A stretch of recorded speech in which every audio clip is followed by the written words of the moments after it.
Bueno, pues estamos aquí avanzando en el mundo ahora para contarles todo lo que está sucediendo en el mundo. Vamos ya con los titulares. Marco Rubio declaró este miércoles ante el Comité de Relaciones Exteriores del Senado para explicar la política de la Casa Blanca hacia Venezuela.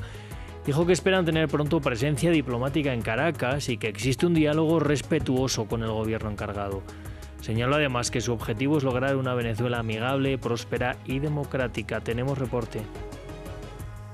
Irán respondió una vez más a las amenazas de Estados Unidos. La República Islámica señaló estar dispuesta a dialogar sobre la base de los intereses mutuos, pero advirtió que se defenderá y que responderá ante cualquier presión como nunca antes lo había hecho. El ministro de Exteriores dijo que están incluso listos con el dedo en el gatillo. Israel lleva a cabo el funeral del último rehén recuperado en la Franja de Gaza. Se trata de un policía que murió durante el ataque del 7 de octubre de 2023. Benjamin Netanyahu aseguró en el acto que los enemigos de Israel pagarán un alto precio. Bueno, ya saben que también en esta franja llega en contexto. Vamos a analizar la amenaza de Donald Trump a Irak en medio de la elección de su presidente y primer ministro. Con nuestro compañero Patricio Peralta revisaremos también cómo otros factores parecen evocar una época crítica de Irak. Pero esto, por supuesto, va a ser después del informativo.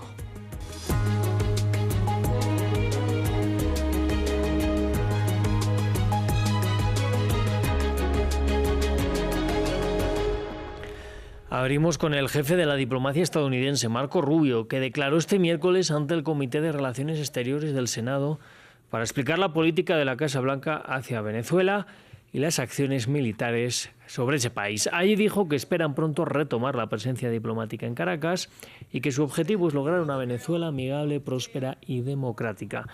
Ha asegurado además que las nuevas autoridades colaboran en la identificación de barcos que Washington quiere neutralizar. Vamos hasta Washington con nuestra corresponsal Natalia Cabrera. Natalia, muy buenas tardes. ¿Cómo ha defendido Rubio este operativo sobre Caracas? Hola Rodrigo, sí, buenas tardes. Es que hay que recordar que este comité citó al secretario de Estado justamente para que diera explicaciones sobre esta operación que llevaron a cabo en Venezuela en enero, sino que hasta ahora tuvo lugar debido a lo que el mismo secretario dijo son el suceso de actividades en este momento. Entonces él empezó por decir que no se había tratado de una guerra ni de una ocupación de Venezuela, sino justamente de una operación para aplicar la ley. Esto es sumamente importante porque es aquí donde entra pues justamente este lenguaje legal por parte de la Casa Blanca con el cual están justificando estas críticas que se le habían hecho, porque la Constitución lo que establece en Estados Unidos es que el Ejecutivo no puede declarar la guerra ni llevar a cabo ataques sin haber notificado al Congreso justamente. Así que Rubio lo que repitió es que Maduro es un narcotraficante, que más de 50 países reconocieron que no había ganado las elecciones de julio de 2024, sino que estas habían sido ganadas por Edmundo González, y también dijo que esta operación lo que marca es un camino para que los venezolanos en el exilio empiecen a regresar a Venezuela, y pues justamente también lanzó una advertencia a Delcy Rodríguez de que se volvería a utilizar la fuerza allí en Venezuela si no había esta cooperación, que de todas maneras destacó que sí estaban cooperando. También lo que hizo fue defender esta implementación de la doctrina Monroe, que han nombrado así esta doctrina Monroe, que justamente pues lo que buscan es garantizar la hegemonía de Estados Unidos aquí en el continente americano, y todo esto también dentro de esta narrativa de que no van a permitir que las Américas sean, según dicen, plataformas para que los criminales operen, y también para contrarrestar la influencia de China y de Rusia en el continente. También pues hay que decir que Rubio tuvo que enfrentar estas preguntas de los legisladores. Se destaca, por ejemplo, la de la intervención del senador Rick Scott, él es republicano y de Florida, pero pues justamente recordemos que en Florida alrededor del 27% de la población son latinos, y así que al tiempo que le agradecía, sí le trasladaba estas dudas de estos ciudadanos, de los venezolanos en Florida, y pues sobre la cooperación justamente con Delcy Rodríguez. Y lo que dijo Rubio es que no se estaba tratando tratando de gobernar Venezuela ni implantar como tal un modelo para el futuro en el que Estados Unidos esté siempre allí, sino que lo que querían hacer simplemente es acompañar una transición hasta que Venezuela pues sea un país soberano, incluso que su industria petrolera pueda operar también de manera independiente. Bueno, Natalia, Rubio se ha referido también a María Corina Machado, con quien va a sostener una reunión después de esa comparecencia. ¿En qué contexto se da dicha cita? Pues sí, justamente también Rubio dijo que pues Machado podría formar parte también de esta transición que pues están planeando para Venezuela y que estaba ahí tratando de explicar a los legisladores, pero pues al tiempo que decía también esto, que la relación con Rodríguez es productiva, es respetuosa, y pues lo que hay que recordar es que justamente después de esta operación de Estados Unidos en Venezuela, el primer pronunciamiento del presidente Donald Trump sobre Machado fue que ella era una persona que no tenía respeto en Venezuela, y pues esto cambió desde luego también después de la visita de Machado aquí a Washington D.C., en la que en la Casa Blanca le entregó pues esta medalla del Premio Nobel de la Paz, y pues después de esto ya el presidente cambió su postura hacia ella, diciendo también que debía o podría tener un papel en la transición, y lo que dio a entender más bien Rubio era que había que tener en cuenta que la oposición en Venezuela no era completamente homogénea, que estaba también el papel que tendría que tener Edmundo González en esta transición, y aquellos chavistas, aquellas personas que hacían parte del gobierno, por ejemplo, y que dejaron de serlo con el paso de los años, que también tendrían que tener alguna representación, y así que pues Rubio simplemente reiteró que no se trataba de un gobierno legítimo y que en este sentido pues tendrían que garantizar simplemente una transferencia del poder para el cual Estados Unidos estaría haciendo este acompañamiento. Pues Natalia Cabrera, desde Washington, muchas gracias por el reporte.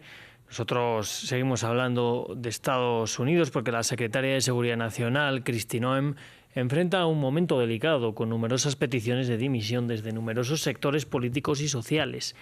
La crisis del ICE en Minnesota, con la muerte de 2 ciudadanos a manos de agentes del ICE, pone en riesgo su liderazgo, aunque todavía conserva el apoyo de Donald Trump, que no obstante busca desescalar la situación. Nos lo cuenta Marta Moya.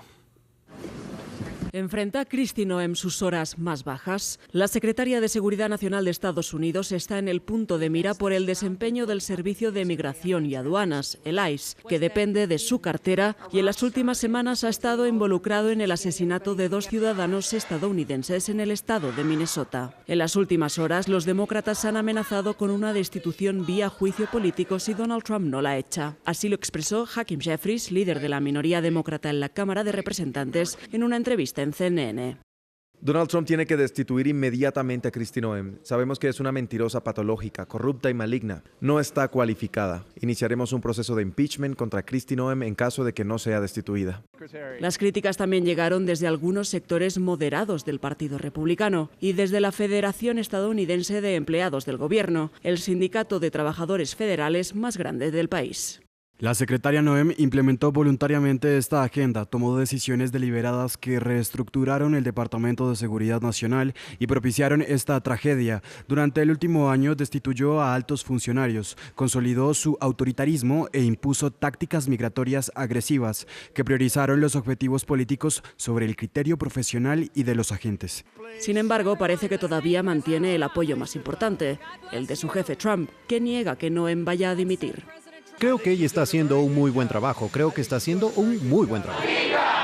La crisis en Minnesota dinamita la precampaña electoral de cara a las elecciones de medio término, en las que los republicanos arriesgan sus mayorías legislativas. ¿Será Noem una de las piezas de la contienda electoral?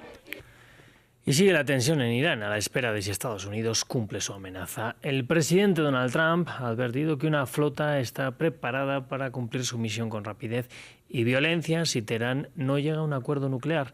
El gobierno iraní dijo estar dispuesto a negociar en base a intereses mutuos y aseguró que respondería a un ataque como nunca antes.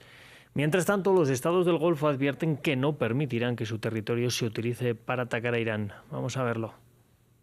Donald Trump amenaza nuevamente a Irán con una operación militar. Este miércoles el presidente de Estados Unidos hizo un llamado al gobierno de los ayatolás para que negocien con su administración cuanto antes, en vista de evitar un enfrentamiento armado a gran escala. Una enorme armada se dirige a Irán. Se está moviendo rápidamente con gran poder, entusiasmo y propósito. Es una flota más grande, encabezada por el gran portaaviones Abraham Lincoln, que la enviada a Venezuela. Al igual que con Venezuela, está lista, dispuesta y capaz de cumplir rápidamente su misión, con velocidad y violencia si es necesario. Esperemos que Irán se siente en la mesa rápidamente y negocie un acuerdo justo y equitativo, sin armas nucleares, uno que sea bueno para todas las partes. El tiempo se está acabando. Como le dije a Irán antes, hagan un acuerdo. Ante esta amenaza, según la agencia de noticias Mehr, las Fuerzas Armadas iraníes afirman que están listas para defender el país, mientras que la representación persa ante las Naciones Unidas advirtió que una intervención militar en la nación le saldría caro a Washington. La última vez que Estados Unidos se metió en guerras en Afganistán e Irak desperdició más de $7 billones y perdió más de 7.000 vidas estadounidenses. Irán está dispuesto a dialogar sobre la base del respeto y los intereses mutuos, pero si se le presiona se defenderá y responderá como nunca antes. Por otra parte, la crisis económica iraní que derivó en la oleada de protestas ciudadanas no da tregua. Este miércoles, el rial de Teherán alcanzó su punto más bajo en comparación al dólar desde que se tienen registros. Y continuamos con el funeral de Ran Ghibli. Él es el último rehén israelí que aún permanecía en la Franja de Gaza. Luego de que el ejército de Israel confirmara que recuperó sus restos, este miércoles el país y sus seres queridos le dieron un último adiós. Los padres expresaron su cariño por su hijo, mientras que el primer ministro Benjamin Netanyahu amenazó nuevamente a Hamás. Nos lo cuenta Hugo Caro Jiménez. Israel despide a Ran Ghibli. Este soldado era el último rehén cuyo cuerpo aún permanecía en la Franja de Gaza. Murió en los combates del 7 de octubre de 2023 entre Israel y Hamás. El ejército israelí confirmó el hallazgo de sus restos el lunes. Este miércoles se llevó a cabo su funeral entre aplausos y lágrimas. Estoy muy orgulloso de ser tu padre y te extraño cada segundo y cada minuto. Te quiero. Te queremos y te extrañamos. Gracias a todos por el amor que nos brindan. Ese honor es para él, no para nosotros. Gracias.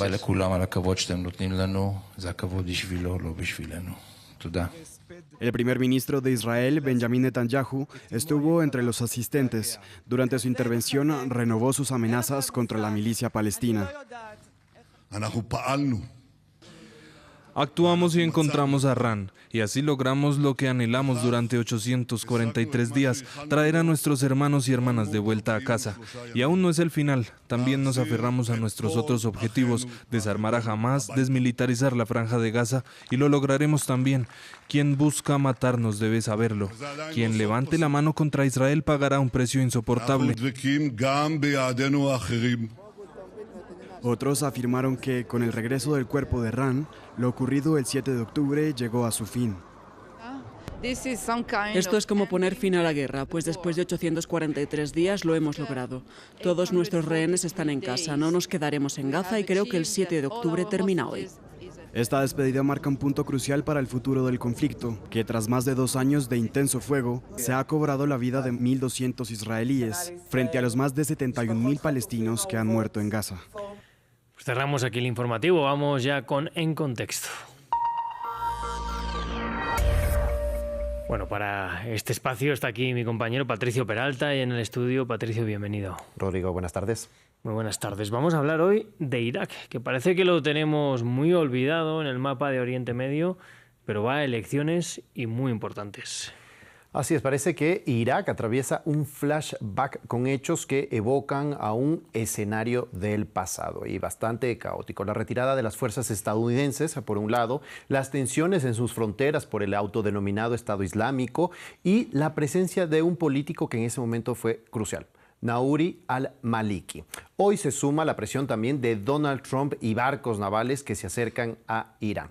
Pero vamos por partes. Irak está tratando de conformar un gobierno tras las elecciones parlamentarias de noviembre del año anterior. La coalición del actual primer ministro, Mohamed Shia al-Sudani, obtuvo la mayoría de los escaños. El parlamento, compuesto por 329 congresistas, quedó de esta manera conformado tras esas elecciones. La coalición chiita con varios partidos, denominado Marco de Coordinación, ganó 187 puestos. Los partidos suníes, 77 escaños, mientras que los partidos kurdos obtuvieron 56 escaños. Publicados y anunciados los resultados oficiales, el Parlamento debe iniciar conversaciones y negociaciones entre los partidos para formar gobierno. Una tarea titánica que suele tomar varios meses. Y aquí un dato, estas fueron las sextas elecciones que tiene Irak desde que Estados Unidos la invadió en 2003 para derrocar a Saddam Hussein. Desde entonces se acordó implementar un sistema político de poder compartido, conocido como muhasasa, basado en cuotas étnicas. El presidente del Parlamento siempre será un sunita. El primer ministro siempre será un chiita y el presidente de Irak, de la República, siempre será un kurdo. Entonces, una vez que se dieron estas elecciones, el Parlamento eligió a Al-Javid al-Halbusi, pero como su presidente, como el presidente de la Asamblea de Irak. Pero no hay consenso para elegir al presidente de la República, que estará o tendrá que ser un kurdo, y que a su vez designará al primer ministro, cumpliendo todas estas cuotas, ¿no?, que tendrá que ser. Y Trump ha decidido nuevamente intervenir en estas elecciones. El martes estaba previsto una sesión del Parlamento, pero se pospuso y no hay fecha fija para la elección del presidente de la República. Pero la disputa entre dos partidos kurdos que no han logrado un candidato de consenso para este cargo, mientras que los chiitas y la coalición que ganó las elecciones pasadas propuso para primer ministro a Nouri al-Maliki, y Estados Unidos no lo quiere en el cargo. Escuchemos. Debido a sus políticas e ideologías descabelladas, si es elegido, Estados Unidos ya no ayudará a Irak. Y si no estamos allí para ayudar, Irak tiene cero posibilidades de éxito, prosperidad o libertad. Bueno, pues te vaya confundido, no es que vayan a elecciones, van a elegir, como bien has explicado, al presidente, van a elegir los cargos, pero ya hubo elecciones. Pero vamos ahora a conocer quién es al-Maliki y por qué no lo quiere Estados Unidos. Bueno, principalmente por su cercanía con Irán. Washington ha estado presionando a Irak para que se distancie de Irán y considera a Maliki demasiado cercano. Él aspira a un tercer mandato. Tuvo un periodo consecutivo de 2006 a 2014. Su gestión fue inicialmente respaldada por Estados Unidos para estabilizar el país justamente luego de la invasión, que nos dejó un clip justamente para la historia en una conferencia de prensa con George Bush.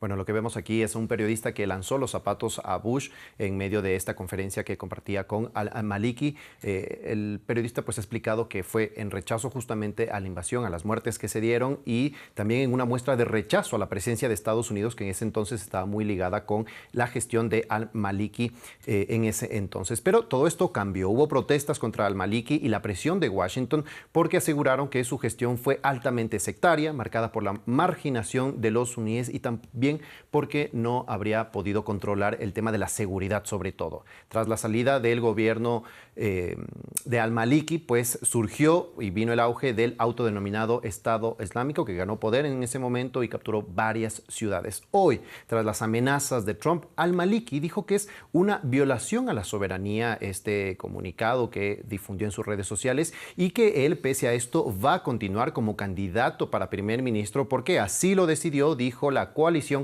que ganó las elecciones el año pasado. Rechazamos categóricamente la flagrante interferencia norteamericana en los asuntos internos de Irak y la consideramos una violación de su soberanía.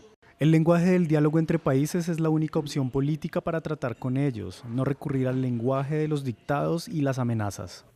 Patricia, entonces entiendo que Irak ahora mismo está un poco entre la espada y la pared, va a tener que elegir entre sucumbir a esas presiones de Washington o ir con un candidato pues más cercano a Irán. Así es la preocupación en este momento, porque el actual primer ministro Mohamed al-Sudani logró equilibrar en este tiempo pues las relaciones entre estos dos enemigos, Irán e Estados Unidos, y evitó que las milicias proiraníes, por ejemplo, intervinieran en apoyo de Irán durante la guerra de 12 días entre Israel e Irán. Algunas de estas milicias, dice AP, expresaron su apoyo a al-Maliki en esta candidatura para primer ministro, pero su postulación divide a todos los partidos. Hay algunos que lo apoyan, otros que creen que es un error regresar a una política del pasado, y esto también divide a las comunidades, ¿no? Tanto kurdos, sunitas como chiitas tienen divisiones por esta postulación. Sin embargo, hay un consenso que es el de rechazar tajantemente la intervención de Estados Unidos en estas elecciones. Escuchemos algunos de estos comentarios ahí en Irak. En Irak no podemos aceptar ninguna intervención extranjera, a la vez que mantenemos nuestro compromiso de construir relaciones equilibradas para preservar los intereses comunes. Estados Unidos intenta distanciar a Irak de Irán porque considera a Irak su patio trasero. Esa es su creencia. La intervención de Trump en la política iraquí se produjo mientras consideraba lanzar nuevos ataques a Irán, anunciando el traslado de fuerza naval a la región. Irak ha sido el campo de batalla indirecto entre Estados Unidos e Irán, con gobiernos que han intentado negociar con ambos. El retorno de Maliki ocurre también en un momento de cambios importantes en Medio Oriente, con la disminución justamente de la influencia de Teherán en la región y más presencia de Washington. Todo esto también coincide con otro ingrediente que faltaba justamente para lo que les comentaba, este flashback de Irak, que es la presencia del autodenominado Estado Islámico. Estados Unidos anunció el traslado de militantes detenidos en las cárceles en Siria a las cárceles de Irak. Medios iraquíes señalan que, si bien es una medida para asegurar el control de los detenidos, también implica transferir sus costos y también la importancia en temas de seguridad. El Consejo justamente iraquí de Seguridad confirmó el traslado del primer grupo de 150 ciudadanos, tanto iraquíes como de otras nacionalidades, parte de este autodenominado Estado Islámico. Y el último factor para este flashback es la retirada de las fuerzas estadounidenses. El domingo el gobierno iraquí anunció que habían completado la retirada total de las instalaciones militares dentro del territorio federal del país, lo que excluye la región semiautónoma del Kurdistán, donde pues las tropas estadounidenses aún permanecen. Ha sido una retirada progresiva que inició sobre todo en 2023, cuando pues Irak pidió que se retire. Pues Patricio, gracias por este repaso que nos hacía falta, desde luego. Hay que poner el foco también en Irak, porque la región está candente. Así es, Rodrigo. Venga, nosotros cerramos esta emisión aquí, pero ya les dejamos con Medio Ambiente de la mano de mi compañera María Clara Calle.